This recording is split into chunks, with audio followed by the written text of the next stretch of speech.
Make some spaghetti with me using zucchini.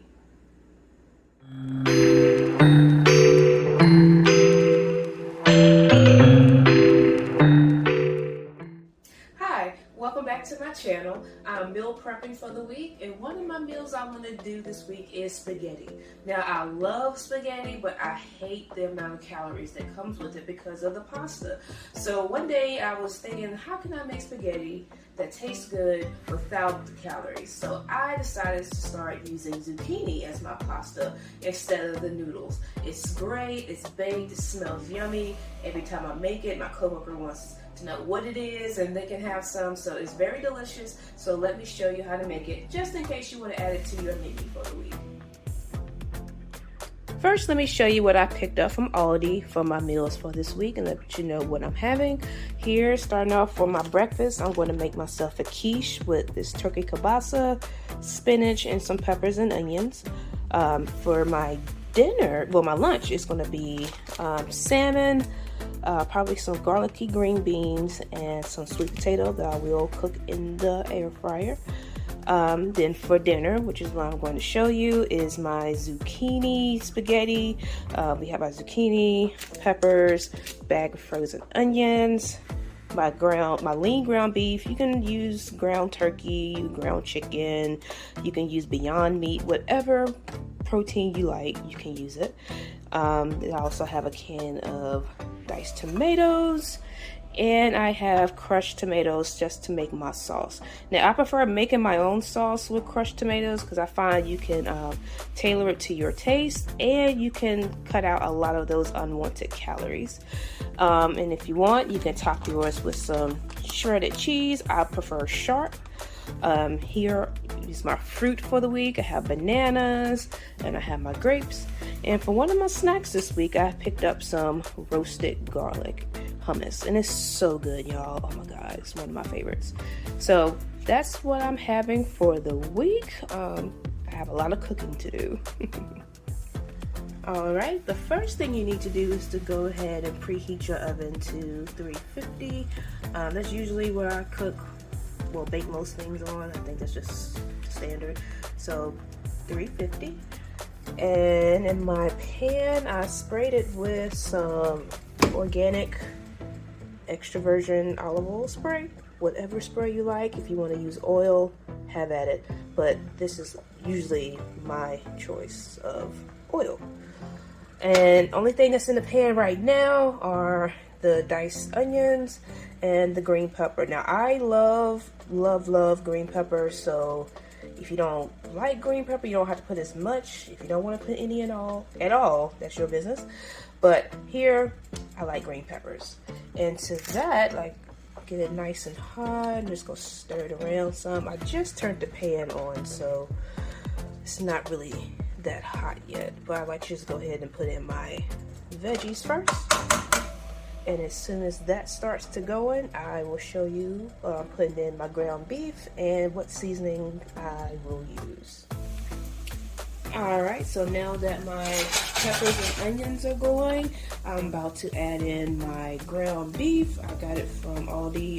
It's the 93.7 lean ground beef. Like I said, whatever ground beef you want to use, go right ahead. So, just going to add this right to my pan.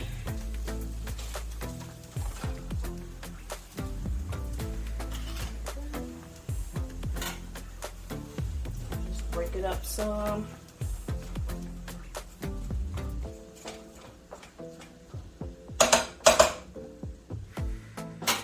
And while it's heating up, I'm going to add my seasonings. First, I'm going to add in some Tony's.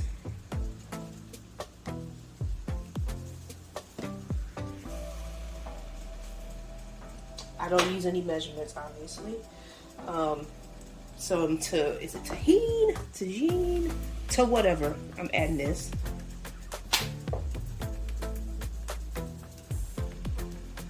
I like my ground beef very flavorful, so like I said, don't come at me with how much I'm using. Just use whatever amount of seasoning you want to use. Using just a little bit of salt. Not really putting that much in since I put in all the other stuff. little bit of pepper. Not a lot. I'm not a huge fan of pepper, so I don't put that much. And my favorite combo, we have onion powder. Let me go ahead and shake that up because I don't have that much left. I love onion powder and garlic powder. And garlic powder. Alright, this is a staple that most people use, so I love it.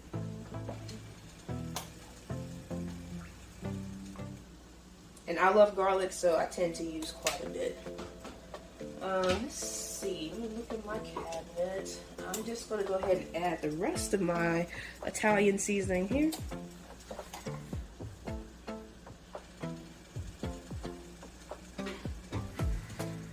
Throw that away. Now let's give it a stir. Just incorporating everything together. And as you're cooking your ground beef, as it gets brown, you can taste it. And if you need to add a little bit more of this, add a little bit more of that, feel free to do so. But now we have to wait until it gets nice and brown.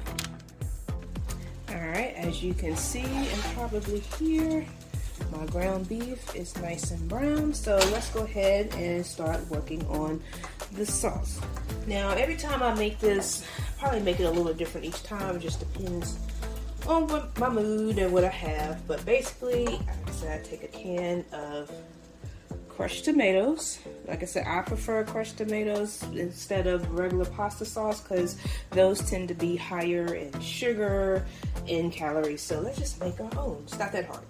So, and first, before I mention that, since the ground beef was so lean, I really didn't drain it because it really isn't that much in the pan. So I'm gonna go ahead and add in our crushed tomatoes.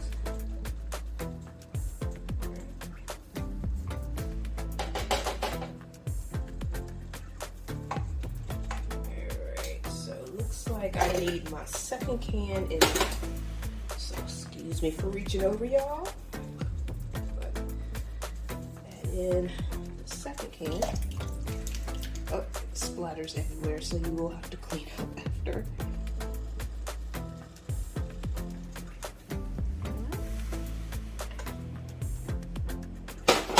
And I like to make my sauce very hearty, so I'm gonna go ahead and add a can of diced tomatoes, whichever can of tomato choice you have. This is the basil, garlic, and oregano diced tomatoes. And I did drain it a little bit, so there we go. My stove is looking a mess, so let's give this a stir just a little bit. Yeah. So I always make too much sauce. I have a hard time cooking for just one, so whatever sauce I have left, I can just put it in a jar and save it for another dish. Right now, it's very soupy, but this is what I like. Now here I am going to add, I like my spaghetti sauce with a hint of sweetness. Instead of using regular sugar, I will use my monk fruit sweetener. I really like this sweetener a lot. It doesn't really give me that fake sugar taste that some things does. And it's pretty good, so I'm just going to add some. And no, the sauce will not be extra sweet. It just kind of cuts down on the acidity from the tomatoes. So we have that. And I'm going to go ahead and add some more garlic powder. Told you I like garlic, don't judge me. Onion powder.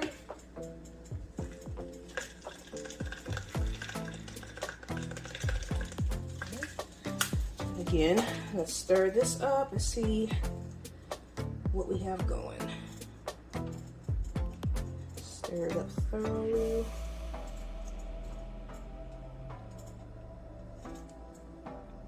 Yeah, I probably only needed a half a can of the second can of crushed tomatoes, but like I said, I can always jar it and save it for something else. Alright, so always taste your sauce. See if it's at your liking. Try to do a little bit of everything. Cheers. Try it. That's really good. I'm just gonna add just a little bit more of this monk fruit sweetener. Go a lot. Again, you won't really taste it. It doesn't taste sweet really. It just cuts down on the acidity. All right. Stir it up.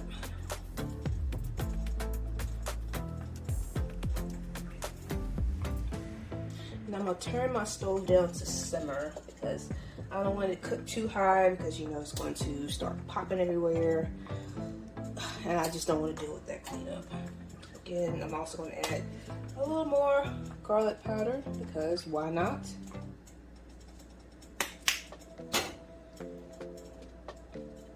Stir it up.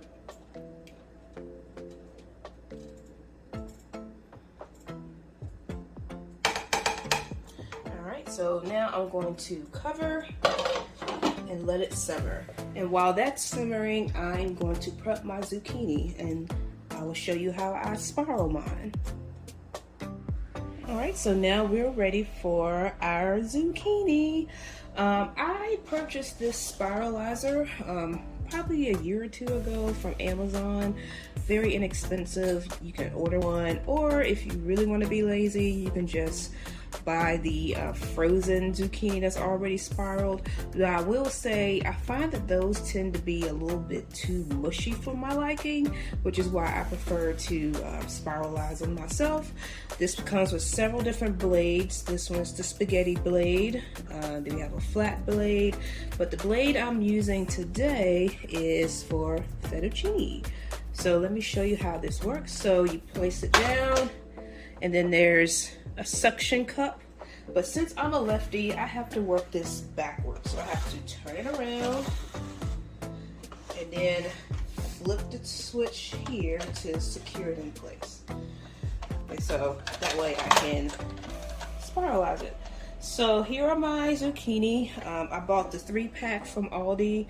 They've already been washed and dried, and I cut the tips off of each end. Now these are this one's kind of long, so I'm going to cut this one in half just so the noodles won't be too long. But like I said, it's whatever you like. Cut this one too. And that's my leftover green pepper. I will use that for my quiche. If you want to see a video on how I make my quiche, comment below. Just let me know and I will make that happen for you. So I have my zucchini all chopped. So let me get a bowl or something to put the spiralized noodles in. Hold on 1 second.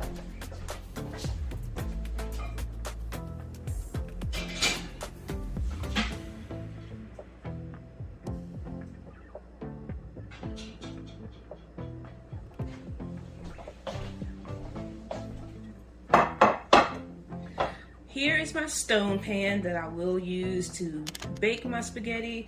I'm going to go ahead and spray it with some more of that cooking spray. Get it ready. Now for the fun part, the spiralizing. So you pull out this handle. Oh, I didn't secure it well enough, but let's try it again. There we go. So here it has like the spikes, so you just place one end of the zucchini and then press it up against this end and then start going. And like I said, because I'm a lefty, I have to wind it backwards. This is kind of what it looks like.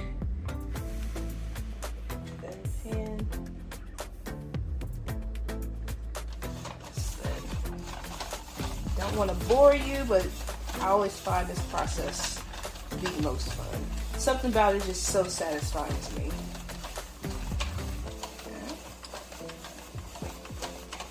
All the way. And now we're at the end. So you pull it out. This is what you're left with. Put it in my garbage bowl. And this is what your pasta will look like once you spiral. So I'm not going to bore you with spiraling all of these. When I come back, I will show you what it looks like with all my pasta done, and I'll show you how I assemble it before I place it in the oven. Alright, so here is all of the zucchini. It's nice and spiraled. It looks beautiful. Cool thing about this, you don't have to cook it or really do anything. I just spiraled it, placed it in this pan. And so now I am going to get my sauce and just ladle some in a little at a time. It's probably easier to just mix everything in a bowl, but I'm lazy and I don't feel like dirtying up another pot, so I'm going to do it this way. And I do like my spaghetti all mixed up. I know some people like to put the pasta down and ladle on the sauce and then mix it yourself, but I like a good old baked spaghetti where everything is already done, mixed up, ready to go. Alright, so like I said, I'm ladling on this pasta sauce with zucchini sauce, and it smells so good, y'all. I think I will have some left, so I will save this for my roommate in case she wants to make her some spaghetti. Alright, so we have that, so let's just take my tongs and just kind of try to incorporate this as best as I can. Like I said, make sure you really dig to coat all of the zucchini pieces. I keep saying pasta, but that's what it looks like. Like I said, this process can take a little bit, especially with me working with one hand. Yeah, so we definitely need some more sauce, but I just like to make sure it's nice and coated. So once I get back, I'm gonna show you what it looks like with the sauce included and right before I put it in the oven. And we are back. So this is the spaghetti with everything incorporated. It is a little saucy, but again, I like my spaghetti saucy because, you know, as the days go by, better lighting so you can see it better, it can get a little drying. So I like to add plenty of sauce so I don't end up with dry spaghetti. So I still have a little bit left. Like I said, I'll save that. Here's spaghetti. Now, when I'm not, before I was trying to actually do well with my diet, I would mix cheese all throughout the spaghetti and add some on top. But since I'm trying to do good, I'm just going to sprinkle on the top. Now, I will sprinkle quite a bit. I love cheese. Cheese is like my favorite food group. My best friend, she likes to call me Mouse because she knows my obsession. And like I said, and this is just reduced fat sharp cheddar. I love a good sharp cheddar, but of course you can use whatever cheese you like. I don't have any mozzarella. Normally I would add that, but hey, use what I have. I won't complain about it.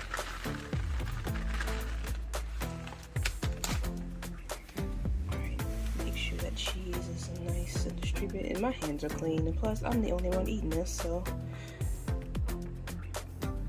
there you go. Okay, so my cheese is on. So now I'm about to place this in the oven on 350, probably around 25-30 minutes, or until the cheese is nice and bubbly. So when we come back, you will see the finished product. And here she is, fresh out the oven, still bubbling. Yes, some of the excess sauce bubbled over, but who cares? Nice crispy edges. Oh yeah. Can't wait to cut into this. And here is the final plating. I just added a little bit of Parmesan cheese, and I can't wait to dig in. If you want more recipes or healthy-ish things to cook let me know and I'll post what I know how to make. Until next time, bye. Oh yeah, don't forget to like, comment, and subscribe. Have a good day.